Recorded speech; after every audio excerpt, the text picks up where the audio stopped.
कि कांग्रेस ने 70 सालों में क्या किया, इन अधिकारों को मजबूत बनाया। मैं जवाब देती हूं कि कांग्रेस ने इन अधिकारों को मजबूत बनाया, आपके वोट को मजबूत किया, आपकी शक्ति को मजबूत किया। बड़े बड़े उद्योग बनाए, शिक्षा के संस्थान बनाए। जब कांग्रेस का राज था बिहार में तो कितने बड़े बड़े संस्थान बने, कितने बड़े बांध बने, कितनी सड़कें बनी। जिस तरीके से मुख्यमंत्री नीतीश कुमार जी के नेतृत्व में हाल फिलहाल के वर्षों में बिहार ने इंफ्रास्ट्रक्चरल डेवलपमेंट में नई ऊंचाइयों को हासिल करने का कार्य किया, in terms of road connectivity हो, in terms of power supply हो, वाटर मैनेजमेंट हो, इन तमाम क्षेत्रों को अगर आप देखें तो ये एक खूबसूरत जगह बिहार को बनाते हैं निवेश करने के लिए। ये लोग कहते हैं ना भाजपा के नेता कि 70 सालों में क्या हुआ, कहते हैं ना कि कांग्रेस ने 70 सालों में क्या किया, इन अधिकारों को मजबूत बनाया। मैं जवाब देती हूं कि कांग्रेस ने इन अधिकारों को मजबूत बनाया, आपके वोट को मजबूत किया, आपकी शक्ति को मजबूत किया। बड़े बड़े उद्योग बनाए, शिक्षा के संस्थान बनाए। जब कांग्रेस का राज था बिहार में तो कितने बड़े बड़े संस्थान बने, कितने बड़े बांध बने, कितनी सड़कें बनी। ये समाज एक शिक्षित समाज था। आईएएस, आईएफएस में यहां से सब लोग जाते थे। आज क्या परिस्थितियां हैं? आज परिस्थितियां ये हैं कि यहां रोजगार नहीं मिलता। भाइयों और बहनों, मैं देश भर में घूमती हूं। हिमाचल प्रदेश में मेरा घर बन रहा था, मजदूर कहां के थे? मजदूर कहां के थे बताओ? दिल्ली में जितनी भी इमारतें बनती हैं, मजदूर कहां के हैं?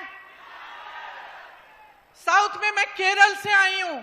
केरल में मैं सड़क पे चल रही थी, मैं रुकी, मैंने कहा तुम खोद रहे हो? कोई आदमी एक मजदूर खोद रहा था सड़क को। मैंने कहा भाई कहां के हो? कहां का था बताओ? सारी की सारी जनता पलायन करके बाहर जा रही है। यहां एक रोजगार नहीं छोड़ा, एक रोजगार नहीं छोड़ा आपके लिए।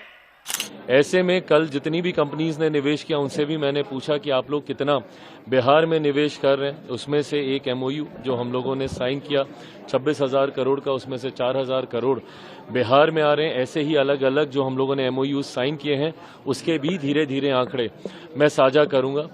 पर बिहार में निवेश की अनंत संभावनाएं हैं। ये निवेशकों तक ये सोच का पहुंचना जरूरी है। आज वर्ल्ड फूड इंडिया के दौरान बिहार के सेशन को आयोजित ही इसी सोच के साथ किया गया था, ताकि निवेशकों का विश्वास बढ़ाया जा सके और उनको ये बताया जा सके कि बिहार में निवेश वो क्यों करें। जिस तरीके से मुख्यमंत्री नीतीश कुमार जी के नेतृत्व में हाल फिलहाल के वर्षों में बिहार ने इंफ्रास्ट्रक्चरल डेवलपमेंट में नई ऊंचाइयों को हासिल करने का कार्य किया, in terms of road connectivity हो, in terms of power supply हो, वाटर मैनेजमेंट हो, इन तमाम क्षेत्रों को अगर आप देखें तो ये एक खूबसूरत जगह बिहार को बनाते हैं निवेश करने के लिए। और उसमें सोने पे सुहागे वाली बात है कि डबल इंजन की सरकार है। डबल इंजन की सरकार में कंटिन्यूटी ऑफ पॉलिसीज रहती है, हैंड होल्डिंग रहती है। और मेरे प्रधानमंत्री पिछले साल सवा साल में जब से तीसरी बार केंद्र में एनडीए की सरकार उनके नेतृत्व में बनी है, 11 बार वो बिहार जा चुके हैं। ये दर्शाता है कि केंद्र सरकार की प्राथमिकता में बिहार है।